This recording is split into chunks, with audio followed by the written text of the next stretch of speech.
Good governance تو کسی بھی طرح سے پی ٹی آئی کا خاصہ ہے ہی نہیں.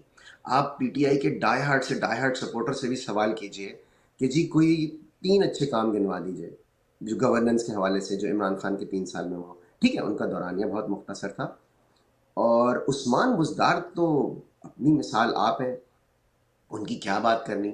پنجاب کے ساتھ جو عمران خان نے عثمان بزدار کو بٹھا کے ظلم کیا، تو ظاہر ہے انہوں نے اس کی بعد میں مکافات چکائی. بالکل نہیں. عثمان بزدار مریم نواز کا کم از کم یہ ہے کہ اتنا وہ کام نہیں کر رہی ہیں جتنا وہ دکھا رہی ہیں، اس لیے ان کے خلاف غم و غصہ زیادہ ہے. لیکن دیکھیے کام ہو رہا ہے کیونکہ پنجاب کی بیوروکریسی میں ان کے بہت گہری ان کی جڑیں ہیں.